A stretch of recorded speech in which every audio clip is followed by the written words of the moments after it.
Bueno, listo.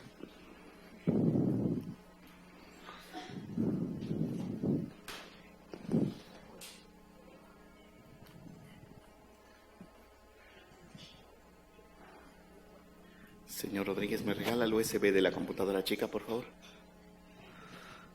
La conexión.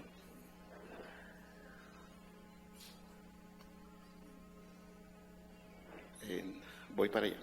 Un momentito. Bueno.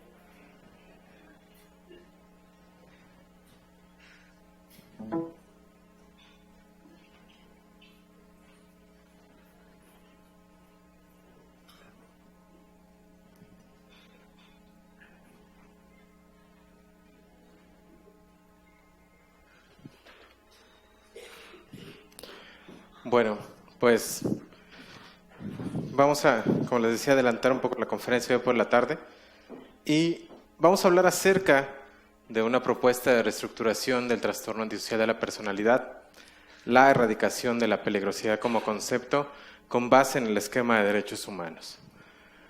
Basándonos en los objetivos del desarrollo sostenible que ha dictado la ONU, un grupo de investigadores nos hemos enfocado en el punto 3 de salud y bienestar y en el 16 de paz, justicia e instituciones sólidas para poder amalgamar un nuevo término que el 15 de agosto de este año fue presentado con este libro en la Feria del Libro de las Ciencias por la doctora Zoraida, este libro de temas de vanguardia en ciencia forense, acerca de algo que hemos titulado salud mental forense. Para nosotros, la salud mental forense es una rama de la salud mental pública que se caracteriza por su visión inter y transdisciplinaria y cuyo objetivo es desarrollar investigación en todos los campos de interacción de las ciencias forenses y la salud mental, con el fin de elaborar propuestas para la disminución de la violencia y la delincuencia en México. Afortunadamente, este tipo de interacciones, como mencionaban los miembros del Presidium, se han dado de una forma interdisciplinaria. No solamente estamos partiendo desde la psiquiatría o desde la psicología, sino del conjunto de ciencias que estamos interesados no solamente en disminuir violencia y delincuencia, sino en generar investigación en el campo. Y partiendo con los objetivos de nuestra charla,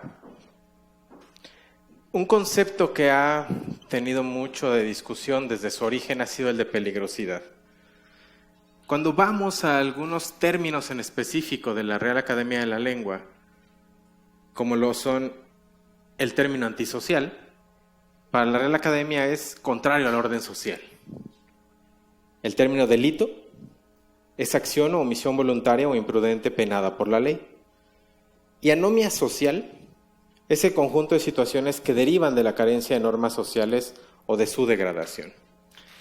Todo esto ha dado lugar en distintas disciplinas, desde la criminología, desde la psicología forense, desde la psicología criminal, a un concepto que prácticamente lleva más de un siglo en el conocimiento general tanto del derecho como de la salud mental.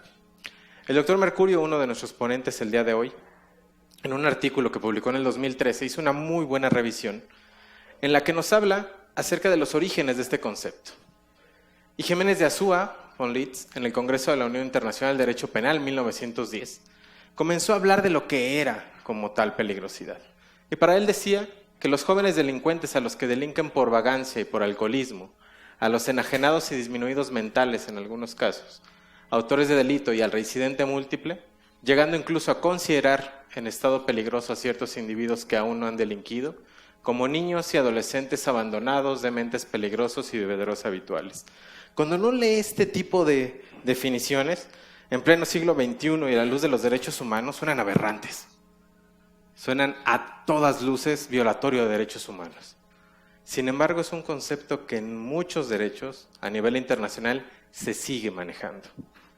De hecho, Jiménez de Azúa, señalaba que había elementos que se deben de considerar al momento de analizar la peligrosidad de un individuo.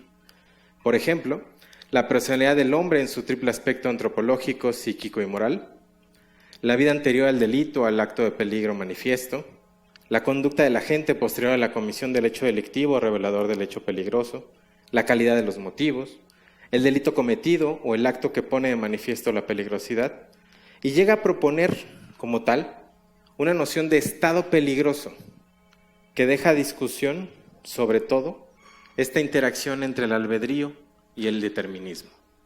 Posteriormente, José Ingenieros comenzó a hablar, este autor español, de lo que posterior se llamó psicopatología criminal.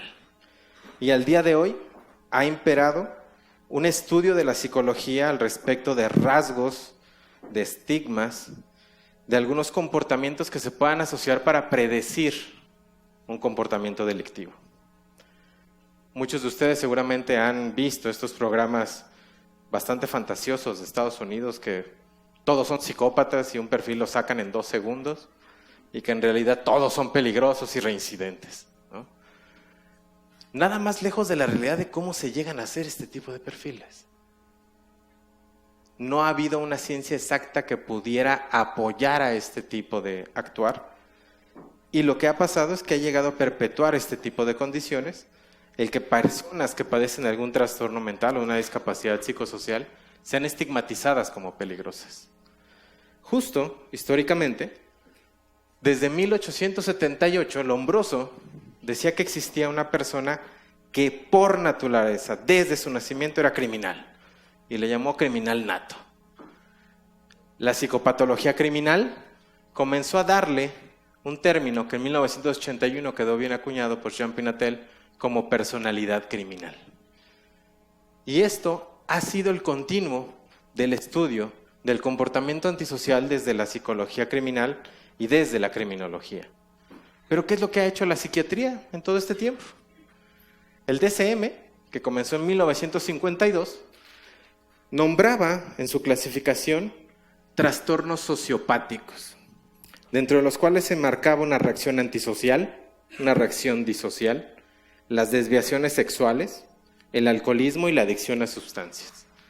Y de hecho, esa lógica siguió imperando hasta lo que el día de hoy en el DSM-5 se llama trastornos de personalidad, sobre todo el trastorno antisocial de la personalidad, y como tal, trastornos parafílicos y trastornos debido al uso de sustancias. Y si ven un poquito en la parte del inconsciente colectivo, sigue en ese mismo orden en la clasificación. Cuando se cambia el término de sociopáticos antisocial, justo toman esta definición que yo les decía, que la Real Academia de la Lengua ha manifestado, en contra del orden social. Un sujeto que no sigue reglas, que no sigue normas, que desde prácticamente el DSM-2 tiene esta forma de clasificarse. Un adulto mayor de 18 años, con el antecedente de conducta disocial en la infancia o adolescencia, que cumpla 3 o más de estos 7 criterios diagnósticos. Y si uno toma el checklist del DSM y lo inserta en la población penitenciaria, el 100% cumple en cualquiera de los 3. Y si uno traslada este tipo de criterios a otras entidades psicopatológicas, en muchas ocasiones tienen comportamientos que equivalen a ello, sin que tengan un trastorno de personalidad. Y es donde aquí empiezan algunas necesidades de cambio, porque al ser tan heterogénea la población y tan heterogénea la forma de diagnosticarlo, lo que llega a suceder es que podemos sesgarnos y diagnosticar a alguien como trastorno antisocial cuando en realidad no lo es. Por ejemplo, al momento de revisarlos, podríamos decir que solamente la parte de la falta de remordimientos nos hablaría un poco de la cognición y de las emociones de los sujetos con trastorno antisocial. Pero ¿qué pasa cuando le diagnosticamos con alguien que es irresponsable, despreocupado e impulsivo? Podría tratarse de una persona con un trastorno por déficit de atención e hiperactividad en la adultez. Cuando llegamos a completar con algunos otros rasgos de personalidad, como lo sería impulsividad, irritabilidad y fracaso para adaptarse, podría tratarse de una persona con un trastorno límite de personalidad. Y cuando a esto le agregamos la conducta de consumir sustancias y de generar una dependencia, tachamos de trastorno antisocial a la mayoría de aquellos pacientes que consumen sustancias porque delinquen con el objetivo de seguir consumiendo. La CIE, que actualmente está vigente, la CIE 10, nos habla del trastorno disocial de la personalidad. A pesar de que es igual de heterogénea la forma de diagnóstico de 3 criterios y el antecedente de conducta disocial en la infancia o adolescencia, vemos que hay algunos indicadores de en realidad afectividad y cognición de los sujetos, como lo sería una cruel despreocupación por los sentimientos de los demás y una falta de capacidad de empatía. ¿Esto a qué nos lleva? A que podemos trasladar otras teorías, como bien decía el doctor Aldo Suárez, que han imperado a lo largo de la historia en el caso de la personalidad, como son las psicoanalíticas, al ámbito clínico con una clasificación. Sin embargo, sigue siendo heterogéneo. No hay un punto en donde nos diga que todos tienen que tener este tipo de circunstancias o una incapacidad para sentir culpa. Siguen siendo de forma indiscriminada la forma de diagnosticarlo. Y se llega a confundir por mucho con un concepto que Liken ha especificado de una forma muy clara desde el año 2000 acerca de sociopatía. Y la sociopatía es justo personas que llegan a tener conductas disociales, que han crecido con poco acceso a oportunidades y que han aprendido estas conductas, que deben su actuar al medio social donde se han desenvuelto, donde han crecido, y que no han podido generar otro tipo de conductas. Y aquí lo que quiero recalcar es que los sociópatas carecen de trastornos mentales. Un sociópata, que es el que llega a cometer actos delictivos, no es menester de la psiquiatría ni de la psicología. Es objeto de políticas públicas, de reinserción social, de oportunidades, de acceso a empleo, de acceso a lugares de recreación, a espacios abiertos, a educación. Y un concepto que se confunde comúnmente con todos estos es el de psicopatía, que Clickley desde 1941 definió con algunas características como estas que les estoy hablando. De hecho son 16, pero estas son las principales. Los psicópatas presentan un encanto superficial y una buena inteligencia. Es decir, son seductores, saben cómo ir envolviendo a otra persona. Tienen un egocentrismo patológico, son ellos primero, después ellos y al final ellos, y si faltó alguien, son ellos. Hay una pobreza general de las reacciones afectivas, y esto es muy importante. Hollywood nos ha vendido la idea que los psicópatas no sienten, y en realidad tienen emociones. No tienen la reactividad que el común denominador de las personas presentamos, pero llegan a tener cierto apego, cierta manifestación de emociones en una menor intensidad. Llegan a tener una conducta antisocial inadecuadamente motivada, una falta de respuesta en las relaciones personales, una conducta fantasiosa, una vida sexual impersonal y problemas en ocasiones para seguir un plan de vida. Actualmente, cuando hablamos de psicopatía, el Dr. Hare ya en el 2001 arrojó al mundo su versión revisada del Psychopathy Checklist, que requiere de más de 120 preguntas, acceso a informantes, acceso a expedientes y puntear en cada uno de los 20 ítems que tiene la escala, 0 si no lo cumple, 1 la mitad del tiempo y 2 todo el tiempo. Para poder diagnosticar a alguien con psicopatía depende mucho del ámbito donde nos desenvolvamos. Si hablamos del ámbito penitenciario, para Hare tendría que ser un punto de corte de 30. Si hablamos de un ámbito clínico, tendría que ser de 23 o 25. Hay muchos autores que no se ponen de acuerdo. Sin embargo, muchas de las características que están insertas en esa clinimetría son las conductas antisociales. Y también se han dado muchos falsos positivos. Porque para poder puntear como psicópata, no es necesario tener emociones prosociales limitadas. Es decir, disminución de la empatía, egocentrismo patológico, falta de responsabilidad por las acciones, falta de arrepentimiento e incapacidad para poder manifestar las emociones con los demás. Eso hablamos de que es el núcleo de la psicopatía. Ni la propia escala de Hare nos la brinda. Cuando hablamos de las clasificaciones que se llegan a dar acerca de los trastornos psicopáticos, hay muchísimos estudios que no han logrado ponerse de acuerdo en cuáles serían las grandes diferencias. Se habla de una psicopatía primaria cuya alta heredabilidad sería la característica que genera una conducta disocial predatoria y que es poco adaptable a la sociedad, como si se tratara de alguien que nace, ¿no?, siguiendo lo que decía Lombroso, este criminal nato, esta gente que prácticamente desde el útero se está gestando genéticamente. y la secundaria, que sería adquirida con una conducta disocial impulsiva y con alteraciones neurológicas asociadas. Y este concepto se lo debemos a Phineas Gage. Las alteraciones que se obtuvieron después de la lesión que tuvo en la región orbitofrontal y la corteza prefrontal al ser atravesado por una viga.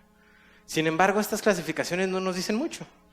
Probablemente en el caso de la secundaria, pues sí, tenemos una parte en donde antes había un comportamiento normal y posterior hubo un comportamiento delictivo. Pero en este caso, seguimos con la idea de que los criminales nacen y que es peligroso si son psicópatas. Cuando hablamos de esta clasificación de corporativa y criminal, lo que vemos es que es la misma circunstancia en dos ámbitos distintos. La criminal son aquellos capos, líderes de cárteles que tienen una inserción en el crimen organizado, que consumen usos de sustancias prolongados, que son violentos, que destruyen y que tienen una versatilidad criminal impresionante. Y es lo que nos vende Hollywood. Pero si ustedes, hablando de Hollywood, han visto la película de Lobo de Wall Street, sabrán lo que es un psicópata corporativo. Leonardo DiCaprio en esa película se comporta como un psicópata corporativo, como un buen posicionamiento laboral, con un liderazgo fraudulento y irresponsable, con un consumo de sustancias impulsivos y con una destrucción de compañías y economías sin importarle qué más.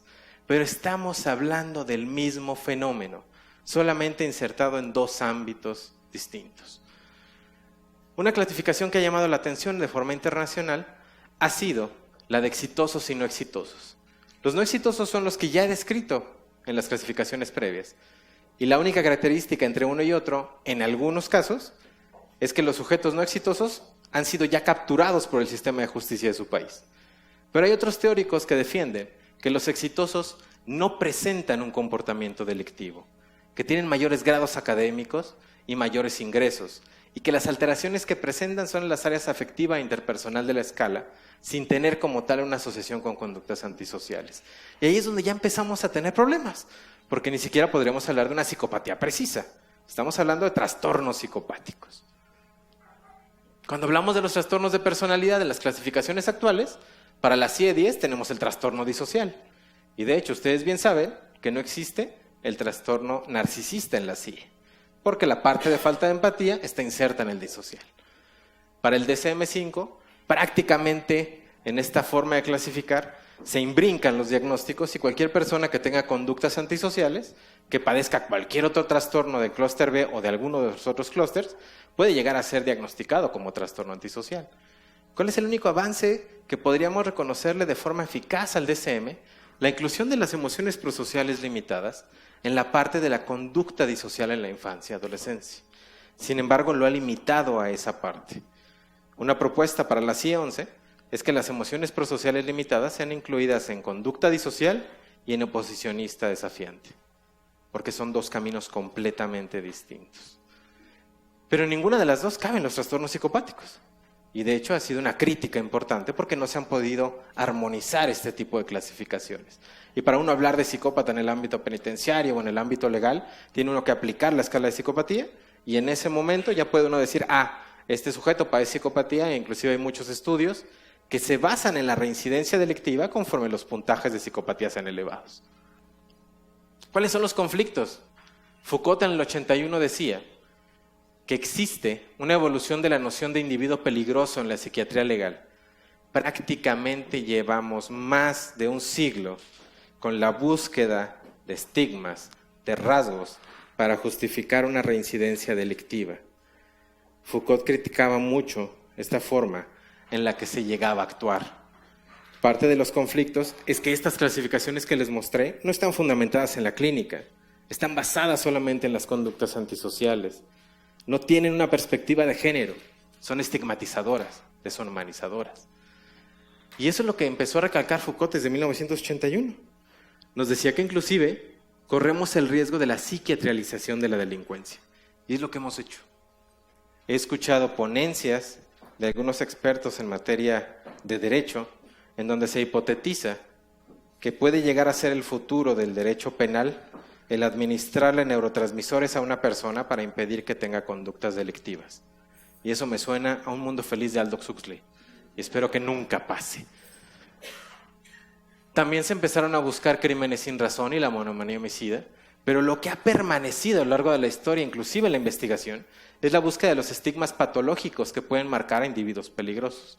Y ahí hay un gran fallo, porque hemos tratado de pasar de la posibilidad clínica de una reincidencia de una conducta agresiva en una persona que padece un trastorno mental al ámbito forense, en donde tratamos de predecir conductas violentas, y justo algunos de los datos más controversiales son algunos de estos. Faisal, un gran investigador en cuanto a reincidencia y a psiquiatría penitenciaria, publicó en 2015 esta revisión sistemática en donde nos habla acerca de que los datos de reincidencia no son válidos para comparaciones internacionales. Él dice que se requieren de estudios para determinar qué factores se asocian con la reincidencia delictiva. Y de hecho, comenzó a desarrollar un algoritmo que prácticamente está tratando de validar en todo el mundo, en el que no se contemplan trastornos mentales para poder predecir conducta violenta o conducta antisocial. Y ha sido muy difícil, porque toda la investigación de siglos ha sido así. Hay datos del Instituto del Banco Mundial que nos han dicho que justo la forma en la que se puede llegar a predecir como tal si alguien puede llegar a cometer actos delictivos sería que tuviera causas como desempleo, pobreza, exclusión social, abandono parental, conflictos familiares, pares que presionan por modas, droga, mal ejemplos familiares. Sin embargo, seguimos con la psicopatologización de la conducta delictiva. Llegamos a evaluar peligrosidad en sujetos sanos, llegamos a confundir términos que clínicamente competen en la psiquiatría y en la psicología.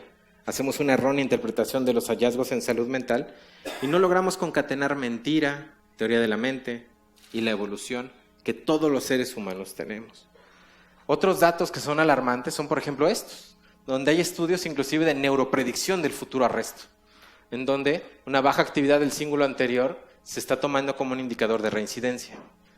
Y eso ha favorecido en Estados Unidos que una persona que puede ser sometida a libertad condicional, si tiene esta alteración, no se le brinde y se quede todavía más tiempo en cárcel.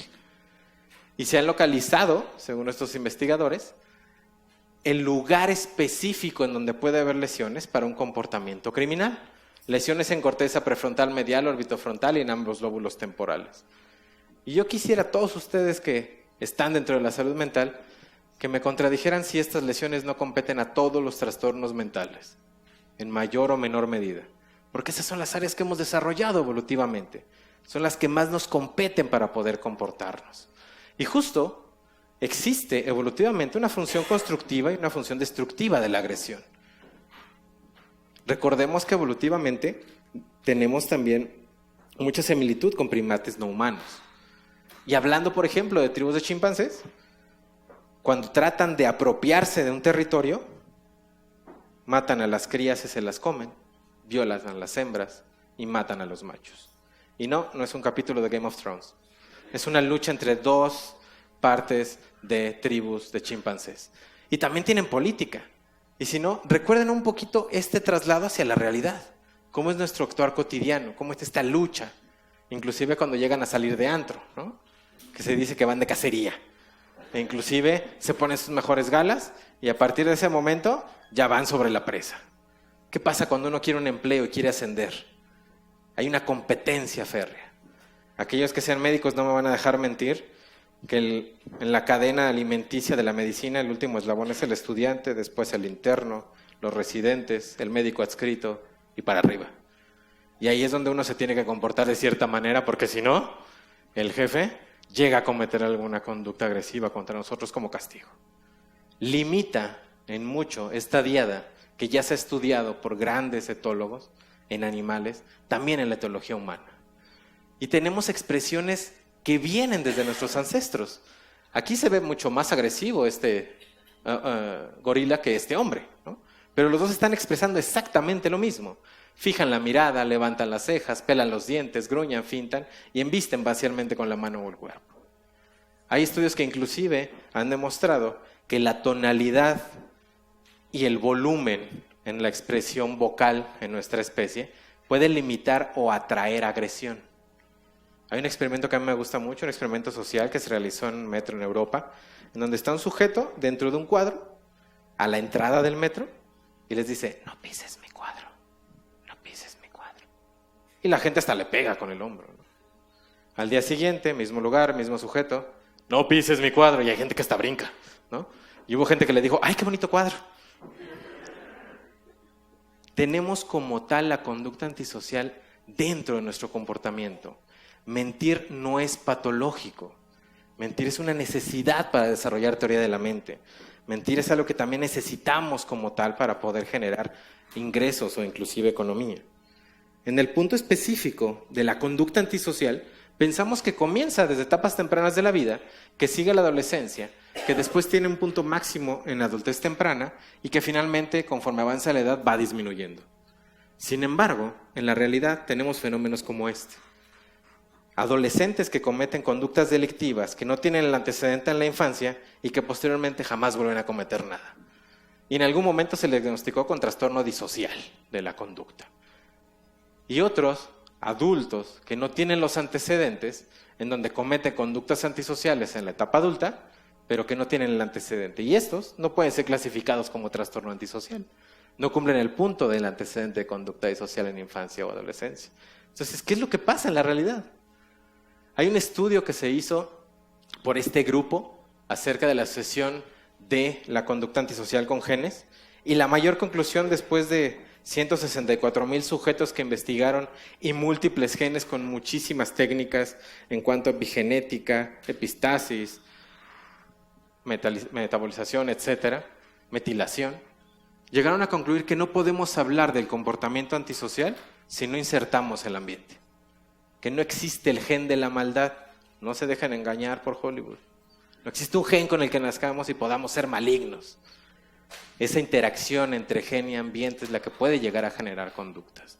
Pero no es sine qua non el tener una variante de la MAO-A o del receptor a serotonina o del receptor a dopamina o del transportador a serotonina. La realidad es más compleja. Cuando evaluamos la conducta antisocial en alguien, que es esta azul, tendremos que contemplar también la conducta antisocial que hay en su ambiente, por parte de sus padres o aquellas figuras de autoridad, y sobre todo por parte de los pares. Se ha hipotetizado y se ha llegado a demostrar en diversas investigaciones que la influencia de los pares dentro de la conducta antisocial, sobre todo en la adolescencia y en la adultez temprana, es muy importante. Modelos e investigaciones como esta, de cómo se replican los problemas, se han llegado a asociar que la conducta criminal de los padres llega a generar un mayor riesgo del uso de sustancias y de conducta en los adolescentes. Igualmente, el ser testigo de violencia intrafamiliar. ¿Y qué hablar del problema parental de sustancias? Si papá o mamá consumen en casa marihuana, pues yo no lo veo mal. Si papá y mamá en casa roban, evaden impuestos, compran piratería, se brincan el alto, se saltan la fila. En México tenemos la cultura del que no tranza no avanza. Y nos sentimos muy orgullosos si nos brincamos la fila del auto cuando todos están formados. ¡Ay, yo ya voy hasta adelante! Esto se transmite, no es heredabilidad genética, que es lo que vamos a ver hoy por la tarde con el doctor Palacios. Es el aprendizaje de conductas por el medio social. Existen otros modelos, como el doctor Francisco Juárez, en donde se ha abordado la conducta problemática y se ha visto que de las principales asociaciones para que un adolescente la presente son los amigos problemáticos, los problemas de adaptación en la escuela, los problemas en relaciones familiares, que derivan en conducta antisocial, en problemas por uso de drogas y en problemas por uso o abuso de alcohol. Vean cómo el ambiente juega un papel muy importante. ¿Pero qué es lo que hace nuestro medio penitenciario? Los resguardamos un ratito y en el caso del tratamiento de adolescentes, pues no tenemos unas guías de tratamiento dentro del sistema. Simplemente cuando es delito violento es insertado en el tratamiento y cuando no es puesto en externación y lo regresamos al ambiente donde se originó todo, ¿no? Y esperamos que el sujeto cambie. Y en el caso de los adultos, ¿qué es lo que hacemos? Los arrojamos después de tenerlos un rato en la cárcel al mismo ambiente con mayor falta de oportunidades por los antecedentes penales, con alguna violación o diversas violaciones a sus derechos, con falta de derechos políticos, entre otros. Entonces, ¿qué es lo que pasa si al adolescente o al adulto lo quitamos de ese ambiente, de esa influencia de los pares?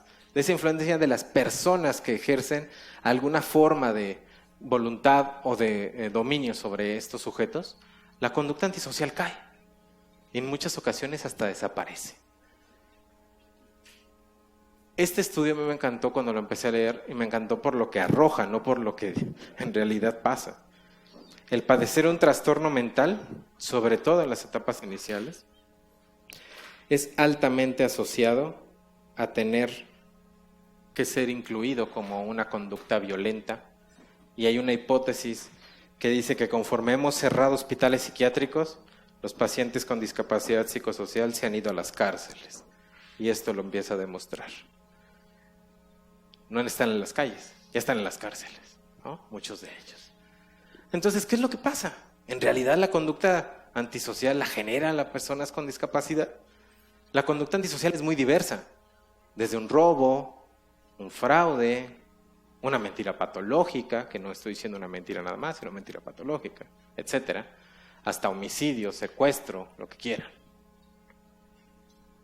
La mayor parte de la conducta antisocial la hacen sociópatas, que no tienen la necesidad de un tratamiento psiquiátrico, que probablemente como programas como Repensar por parte de PGR aquí en México, les están beneficiando y mucho, porque ese tipo de programas están ayudando a que desarrollen habilidades sociales para reinsertarse en la sociedad. Actividades como las que hace Reinserta, Documenta, que ayudan a que las personas se reintegren en la sociedad, que les proveen de herramientas, que les dan nuevas oportunidades, favorecen que los sociópatas se adapten y que aprendan lo que no aprendieron a tiempo. Un muy pequeño porcentaje de las conductas antisociales las generan personas con trastornos mentales. Y se dan cuenta que se imbrincan. Y el único punto donde se puede imbrincar un trastorno mental y la sociopatía es justo los trastornos debido al uso de sustancias. En donde si alguien ya tiene una dependencia, puede llegar a tener delitos por obtener la sustancia o bajo el influjo de la sustancia en intoxicación o abstinencia. Y un muy pequeño porcentaje de las conductas antisociales las generan pacientes con trastornos psicopáticos. Sin embargo, son los que nos llaman la atención, ¿no? Porque es lo que vende. Vamos a otro punto de controversia, hablando en México de datos de inconstitucionalidad y de derechos humanos. En 2007, en la primera sala de la Suprema Corte de Justicia, se determinó que la individualización de la pena, tratándose del delito no culposo, el juzgador no debe de tomar en consideración los dictámenes periciales tendientes a conocer la personalidad del inculpado. Es decir, están generando tesis de contradicción al principio de peligrosidad basándose en rasgos de personalidad. En el 2012, en la suspensión condicional de la ejecución de la pena, si el juez pondera el contenido del estudio de personalidad practicado al inculpado para negarle este beneficio, transgrede su derecho a la dignidad humana, el principio de legalidad y la prohibición de imponer penas inusitadas, inconstitucionalidad por el último párrafo del artículo 72 del Código Penal del Distrito Federal. Ya estamos hablando de que no se debe de asociar rasgos inherentes del sujeto con la posible reincidencia. En 2011, estos dos, promoventes por el presidente de la Comisión Nacional de Derechos Humanos y el presidente de la Comisión de Derechos Humanos del DF, lograron la invalidez del artículo 66 de la Ley de Ejecución de Sanciones Penales y Reinserción Social para el Distrito Federal, en la porción normativa que indica la de modificar y neutralizar los factores que han influido en la conducta del individuo para delinquir. Ya no estamos en un modelo de rehabilitación, no son patológicos los criminales, estamos en el modelo de reinserción social. Prácticamente años después, el Senado de la República dio un dictamen de Comisión Unidas de Justicia y de Estudios Legislativos con un proyecto en el que se decretó las reformas a diversas disposiciones del Código Penal Federal para eliminar los estudios de personalidad, eliminando los artículos 52, 54, 84, 90 y 97 del Código Penal Federal. Y en nuestro quehacer cotidiano como psiquiatras y psicólogos forenses, seguimos evaluando en COC la peligrosidad con base en si tiene tatuajes, en si ya ha estado nuevamente, si tiene ciertas características de personalidad, y en los dictámenes en el actuar pericial nos piden que nos digan, y la forma en la que se comporta y el conocimiento que tiene por su personalidad, ¿lo hacen un individuo peligroso e inadaptable? Y eso es lo que nos solicitan los jueces. Por este tipo de eventos, para tener esa interacción y que se sepa que no se debe de seguir haciendo. Afortunadamente ya hace 10 años se generó la Convención de Derechos de las Personas con Discapacidad. Y justo por esta convención y por los movimientos como Disability Rights se han generado el respeto a los derechos humanos, que son aquellas libertades, facultades o valores básicos que corresponden a toda persona por el mismo hecho de su naturaleza y condición humana para la garantía de una vida humana.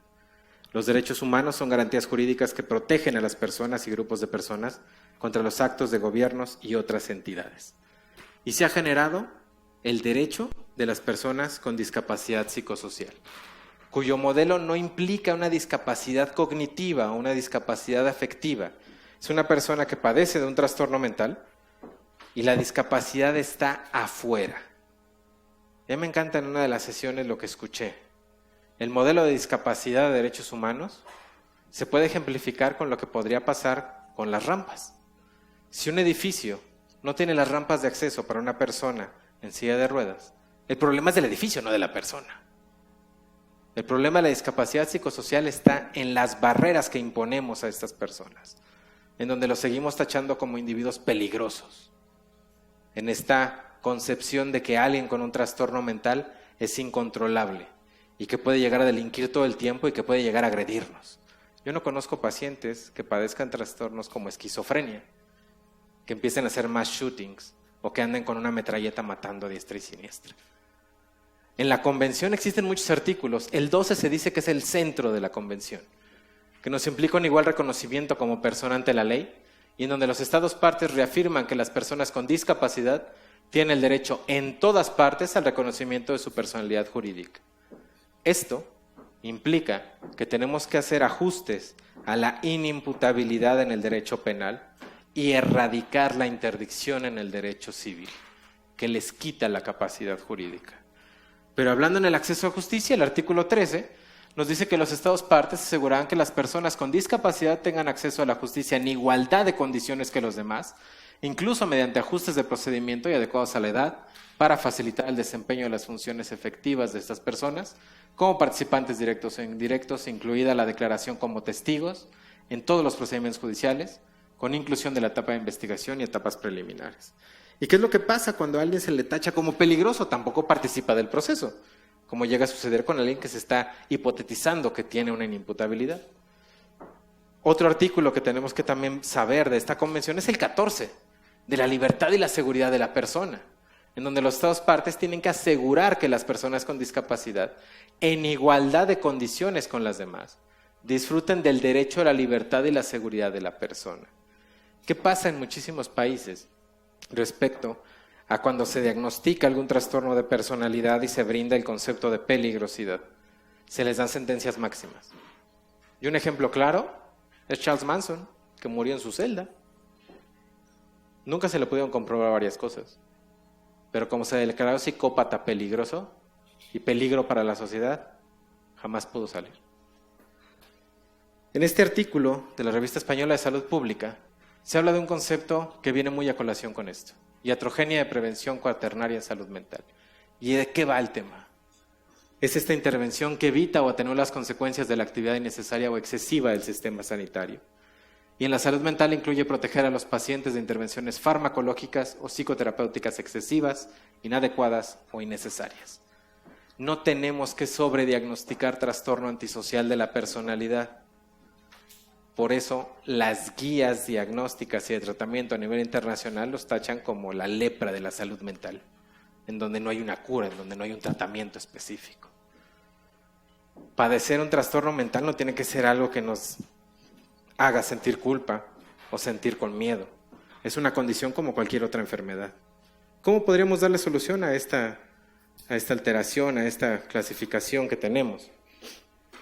Considero que tenemos que armonizar las clasificaciones. Retirar la clasificación del trastorno antisocial de la personalidad, que justo es el que refuerza la peligrosidad de las personas con trastornos mentales, que no brinda como tal una característica cognitiva, emocional o de trastornos en cuanto a la impulsividad de una persona, y solamente se juzga con base en su actuar. Necesitamos dejar de estigmatizar a las personas con trastornos mentales, es decir, aquellos que tienen una discapacidad psicosocial.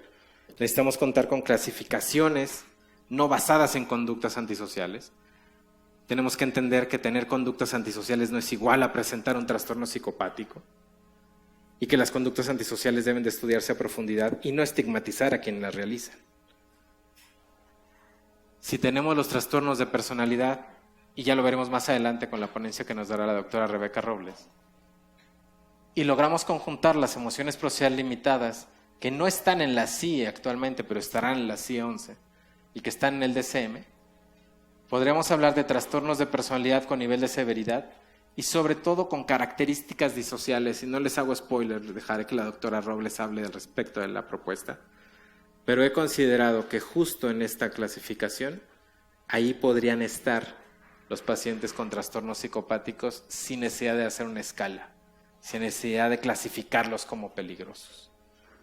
Tenemos que tener clasificaciones fundamentadas en la clínica para proveer tratamiento, evaluar gravedad de progreso y basadas en evidencia.